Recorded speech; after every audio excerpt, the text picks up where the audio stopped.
Hey everybody.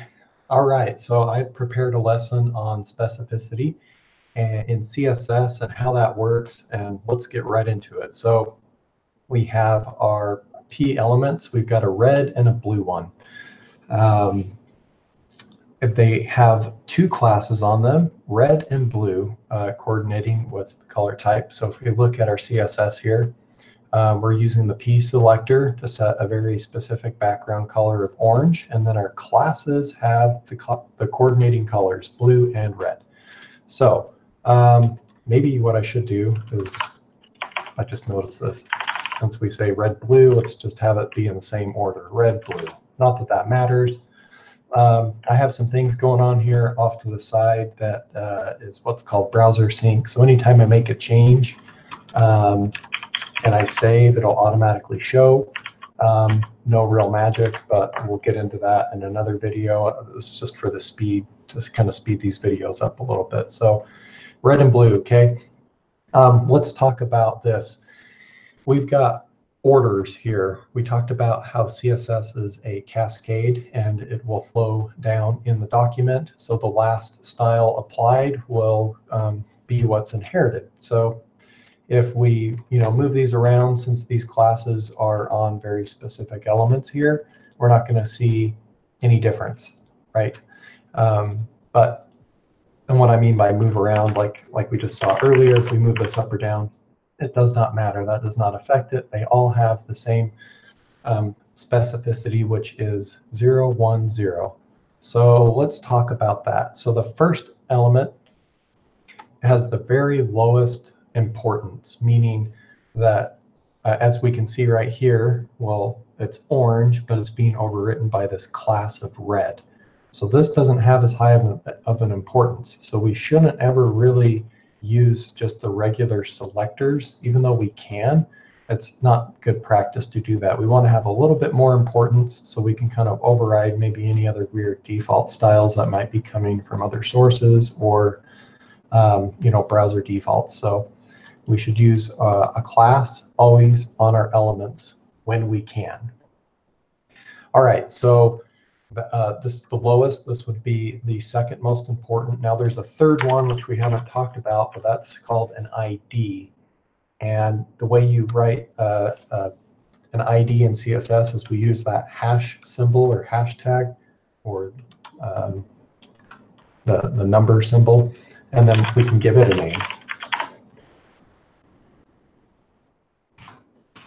All right, so let's go apply this ID to one of our elements. So let's go put it on, since it's red, let's put it on the blue and let's see what happens. So if I say ID equals, make sure I got the right one, red, save, boom, that changed it. Now why? Because an ID has more importance. Look at what's happening here. I know that it's coming after all of our other styles. That's why it'll show up first. However, let's go move this anywhere in the document, doesn't matter where, and refresh, nothing changes. Okay, so we can see right here, it's on line number 1, whereas this is coming after, like we talked about the cascade. Even though it comes after, because this has a higher importance, it'll apply its style first, no matter where it's located. So that's important to know. So another really important thing is never use IDs to style. That's just bad practice. You don't want to style anything in CSS with an ID. An ID is better used for internal linking, like an anchor link, or targeting something with JavaScript. There's even some better practices with that. But we should never be using our styles targeting anything with IDs in our CSS. Why? Well, for one thing, it adds a little bit more weight when we're talking about performance or speed to go look up that ID. So it's just not, you just shouldn't do it. I don't need to give any other explanation than that. You can go research more about it, but no, this is bad practice. Don't ever use an ID, okay? Great, okay, so we covered that, the importance. Now, what about, we've got some things called internal, external, and inline. So external style sheets are these. This is in a separate file. It's external. It's outside of anything in here. That's an external style sheet. That's what we should always use, okay? External. We have internal. Well, what is that? An internal style sheet, something like this. Now I can write a class name of, say,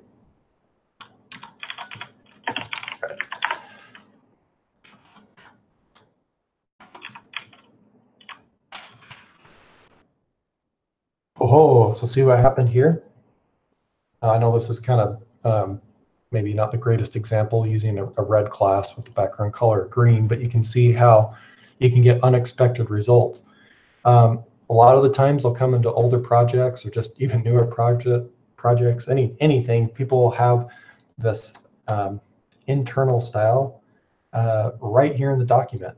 This is bad, another bad practice. You should never do this. If you see this, it's just kind of shows laziness. There's a time and place for when this should be used. We'll cover that later. It should never be used to add all your styles in the top heading of your site when it comes to organizing your CSS. Because of this very reason. So for instance, this came after the style sheet. If we put it above, right, well, great. Since it shares the same importance, this came after, so of course it's going to override that class. But if we weren't paying attention and somebody else had a bunch of internal styles here, you might not catch that, and then you might be trying to find it. Well, where is that coming from? And let's inspect this and try to see if I can figure that out. Index 12, what does that mean? I don't see it in a style sheet. So it can get really confusing quickly, and if you're not used to kind of seeing that, then it can throw you off. So as a beginner, best practice, never do this. Don't ever write that in there, okay? All right, so there's two things we shouldn't do. So third thing we should never do that I'm going to show for demonstration purposes, and that is what's called an inline CSS.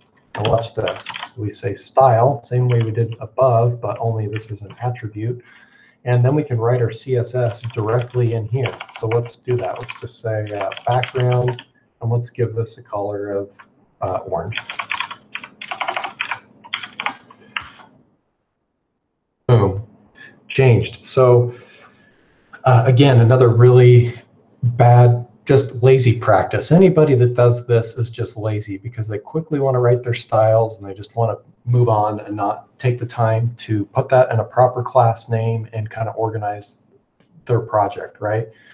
You might think this is saving time and it gets the job done. Sure, but later on down the road when you need to make modifications, or maybe there's already a class on there and you're trying to style something and it's not working, you might not even notice it.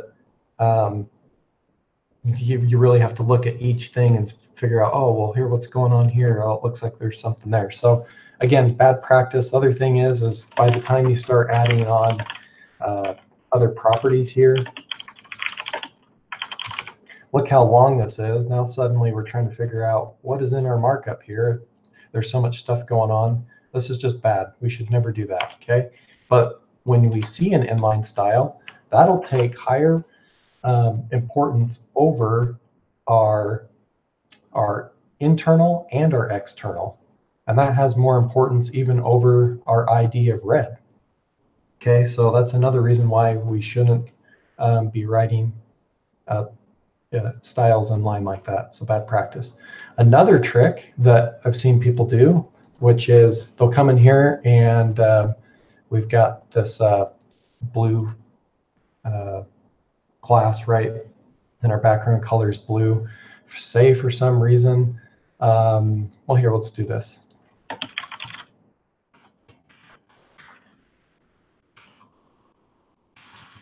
So trying to type all that out again. Okay, so it's being overwritten, right? But hey, I've got my blue class. I don't know where that style's coming from. I can't really figure it out. I just want it to be blue, right?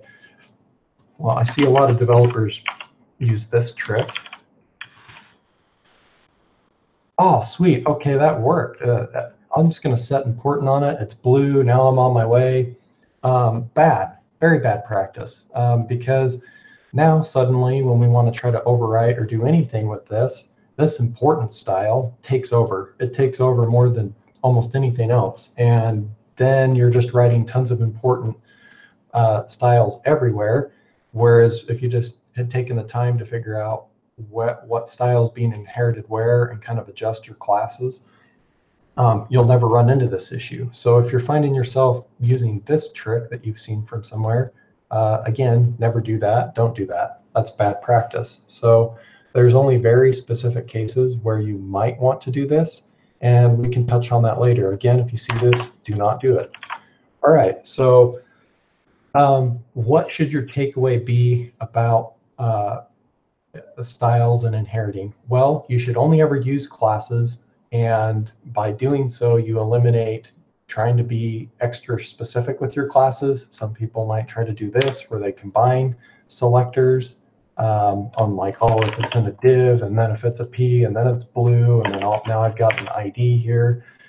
Ridiculous. You should never do that. And we can see right here the selectors specificity. It's outrageous. You're going to come up with more and more clever ways to try to, have it overwrite that. So we shouldn't ever find ourselves doing that. There's a CSS methodology that I love. It's called BEN, and I am definitely going to get into covering that and why it's so great. So for now, just know that there's the importance of our styles and how that works. I hope that was informative, and I've got a link to a little blog post that I write about this very stuff, so you can check that out too, as we all kind of learn differently. So sometimes videos are great, sometimes it's good to read it. So I'll catch you in the next one later.